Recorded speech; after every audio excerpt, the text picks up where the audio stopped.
एक तर गेले म्हणजे काल आपण होता का नाही मला माहिती नाही. काल पवार साहेब 12:40ला चव्हाण सेंटरमधून काल निघालेले आहेत. त्यामुळे पवार साहेबांना इलेक्शन आलं की एक वेगळा उत्साह तुमच्या सगळ्यांच्या आशीर्वादाने मिळतो.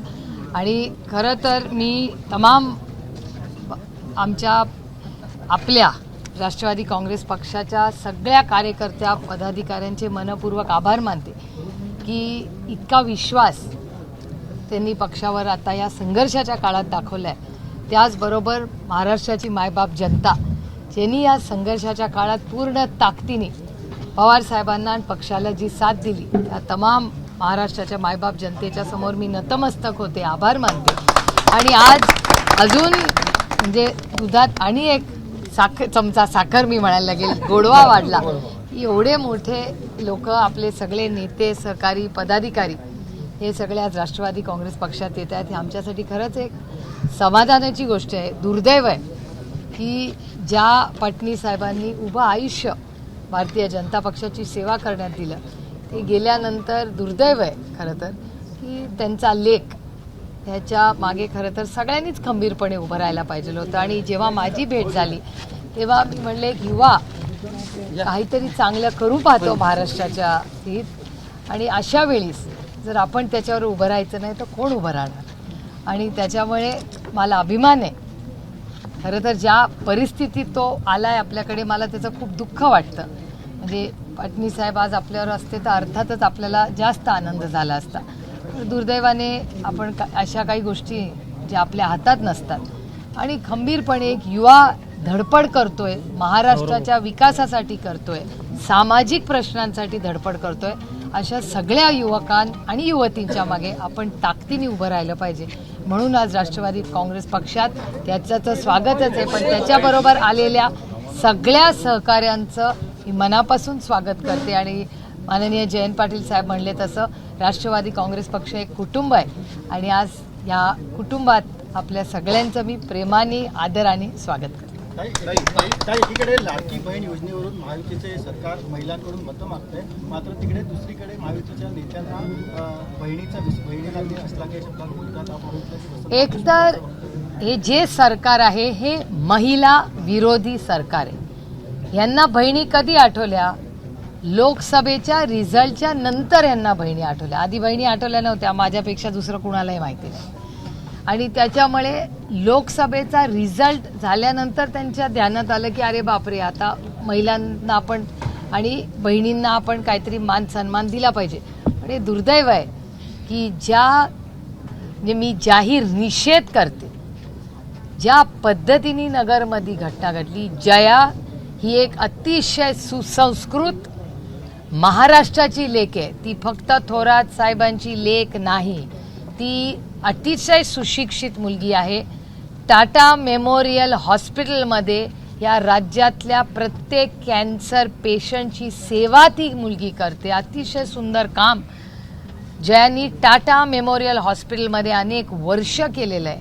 अशा सुसंस्कृत सुशिक्षित, आणि माझं म्हणणं आहे सुसंस्कृत सुशिक्षित कुठल्याही महिलेचा हा छत्रपतींचा महाराष्ट्र आहे, शाहू फुले आंबेडकरांचा महाराष्ट्र आहे, हा कैलासवासी यशवंतराव चव्हाणांचा महाराष्ट्र आहे. अशा महाराष्ट्रामध्ये ह्या लेकीचा ही फक्त बाळासाहेब थोरातांची लेक नाही, ही आपल्या सगळ्यांची लेक आहे. आणि ज्या घाणेरड्या पद्धतीने जयाबद्दल जे भाष्य केलं याचा मी जाहीर निषेध करते. आणि ह्या बाबतीत त्या सगळ्यांनी मिळून ज्यांनी तिथे त्या व्यासपीठावर उपस्थित होते ह्या सगळ्यांनी जयाची आणि महाराष्ट्रातल्या महिलांची माफी मागितली पाहिजे की महिलांच्या बद्दल अशी ही कुठली संस्कृती, महाराष्ट्राची संस्कृती नाही हे यांना. आणि मी पुन्हा सांगते की ह्यांना नात्यातलं आणि प्रेमातलं अंतरच कळत नाही. ह्यांना वाटतं नातं हा व्यवहार असतो. अहो, बहिणींना बहीण लाडकी झाली लोकसभेनंतर आणि ते पण 1500 रुपये देऊन. मला सांगा, बदलापूरला जेव्हा बलात्कार झाला तेव्हा यांना बहीण त्यांची आठवली नाही? बलात्कारला जेव्हा आंदोलन झालं बलात्कारानंतर तुमच्या सगळ्या चॅनल्सनी ते लाईव्ह दाखवलं. मी मीडियाचे आभार मानते. तुम्ही जर बदलापूरचा विषय कदाचित ज्या पद्धतीने तुम्ही उचलून धरला. या राज्यामध्ये महिला सुरक्षिततेबद्दल कधीच आवाज उठवला त्या लोकांनी नसता जे आज सत्तेमध्ये आहेत. मीडियाचं प्रेशर आणि बदलापूरची मायबाप जनतेने एवढं आंदोलन केलं तेव्हा ती गोष्ट बाहेर आली. कशाला? बदलापूरची तर गोष्ट वाईटच आहे. आणखीन एक तुम्हाला सांगते, बदलापूरकरांचं कौतुक आहे की एवढी गलिच्छ घटना दाबायचा प्रयत्न जे सरकार करत होतं त्याला वाचा फोडायचं काम तुम्ही केलं आणि लोकांमध्ये जागृती आणली. त्यानंतर बारामती लोकसभा, मला वेदना होतात हे सांगताना, प्रचंड अस्वस्थता की बारामती लोकसभा मतदारसंघामध्ये सामूहिक बलात्कार झाला. सामूहिक बलात्कार. आणि त्याला किती दिवस झाले, आठवडे झाले, यांना एक माणूस सापडला नाही. इतके दिवस का लागले? आणि सगळ्याच गोष्टी क्राईम महाराष्ट्रात वाढला आहे. मी म्हणत नाहीये, भारत सरकारचा डेटा सांगतोय की महिलांच्या विरोधात छेडछाड, बलात्कार, मग पॉर्शची हिट अँड रन केस तुम्ही सगळ्यांनीच पाहिली आहे.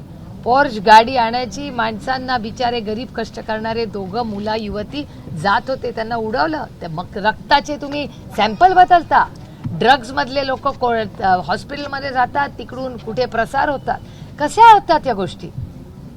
या राज्यामध्ये आज महिला सुरक्षित आहे का? तर नाही. याची असंख्य उदाहरणं मी तुम्हाला दाखवू शकते. आणि तुमच्याच चॅनलवर मी असं पाहिलं की महिला म्हणतात की तुमचे 1500 रुपये नको, आम्ही 2000 रुपये देतो, पण आमची महिला सुरक्षित ठेवा.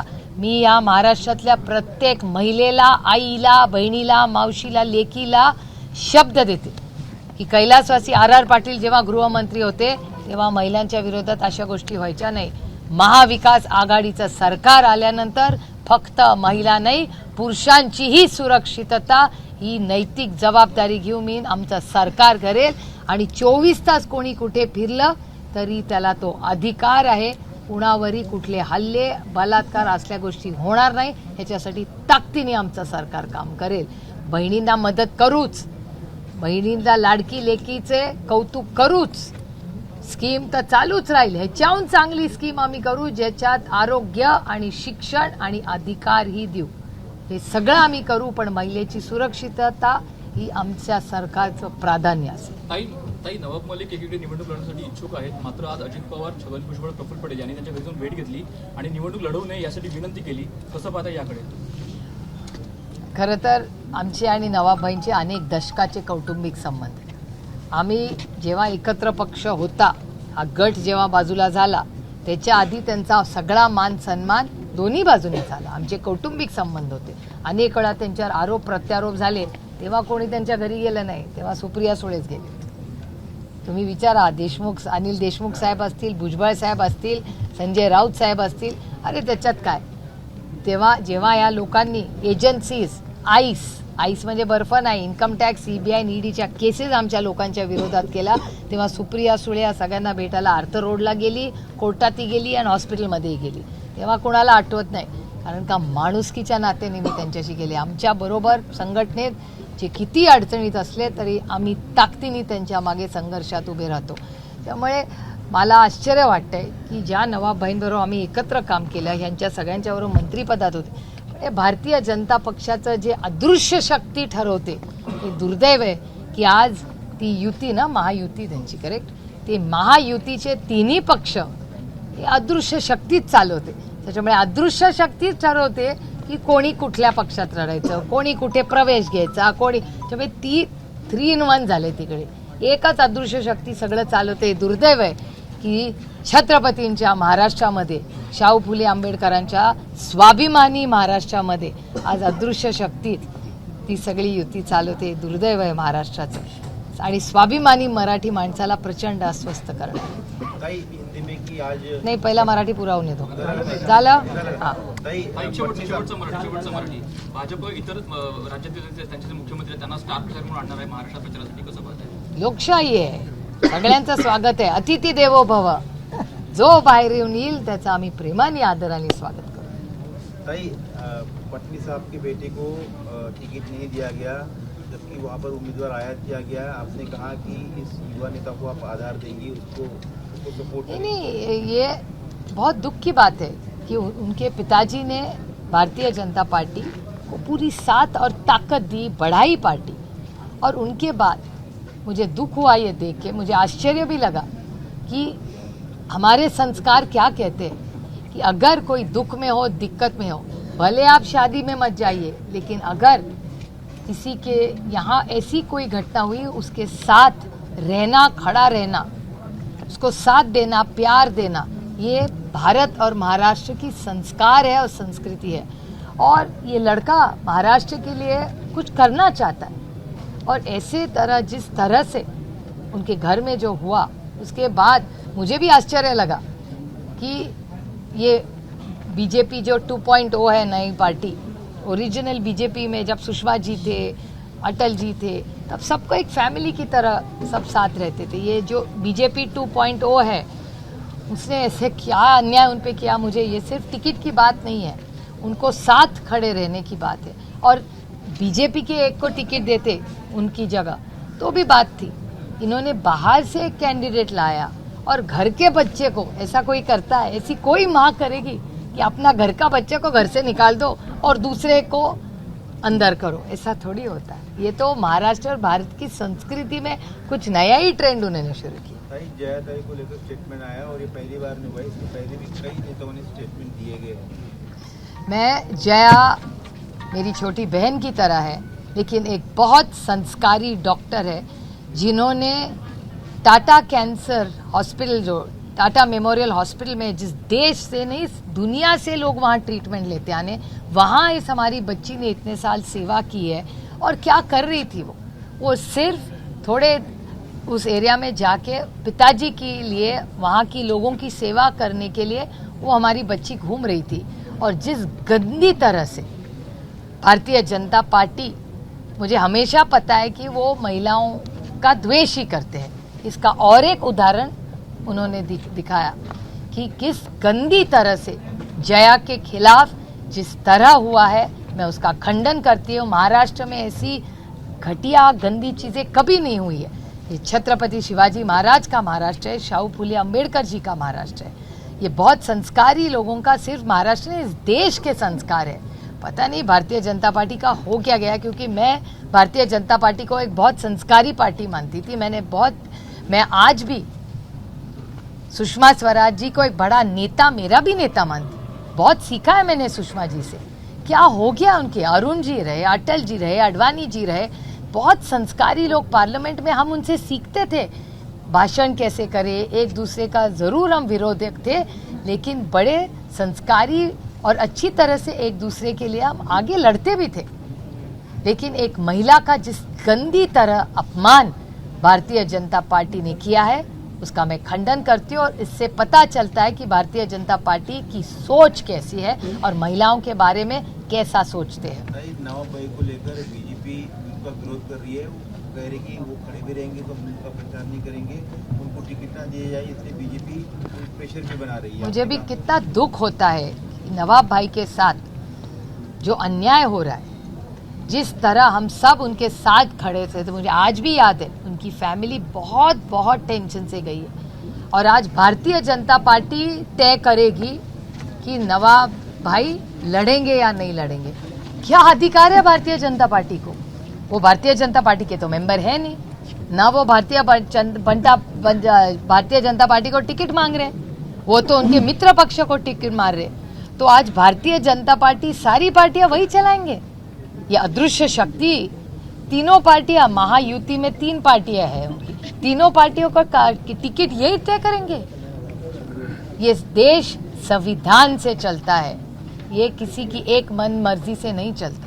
और मुझे आश्चर्य लग रहा है कि भारतीय जनता पार्टी तय करेगी कि उनके मित्र पक्ष में कौन कहां से तय करे।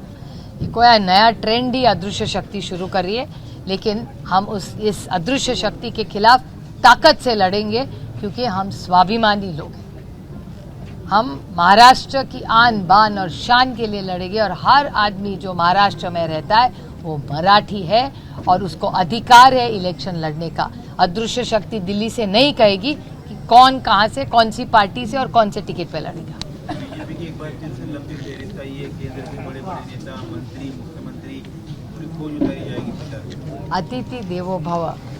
पूरे देश से अगर महाराष्ट्र में लोग आ रहे हैं भारतीय जनता पार्टी से, मैं उनका तहे दिल से महाराष्ट्र में स्वागत करती हूँ। हमारे संस्कारों में अतिथि को भगवान मानता है, तो अतिथि देवो भव। आप जरूर आइए, आप हमारा मराठी खाना खाइए, जरूर आपकी खातिरदारी करेंगे हम, क्योंकि यही हमारे संस्कार हैं। भाई आपने कहा कि महाराष्ट्र की आपकी सरकार आएगी तो महिलाएं जो 24 घंटा बेखौफ होकर सिर्फ महिला नहीं, हर नागरिक की सुरक्षितता ये हमारी सरकार की जिम्मेदारी होगी, क्योंकि जब से ये सरकार आई है महिलाओं के खिलाफ अत्याचार बढ़ रहे हैं।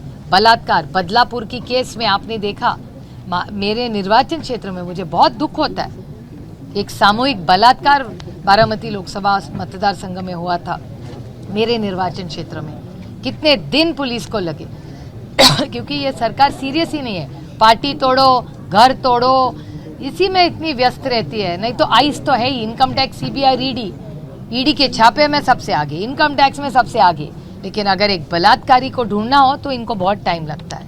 ये बहुत दुख की बात है कि हमारे अपने महाराष्ट्र में, छत्रपति शिवाजी महाराज के महाराष्ट्र में, शाहू फूले अम्बेडकर जी के महाराष्ट्र में जिस तरह महिलाओं के अपमान हो रहे हैं, बलात्कार हो रहे हैं, ये बहुत दुख की बात है और ये बदलना पड़ेगा, और इसीलिए ये सरकार बदलनी पड़ेगी।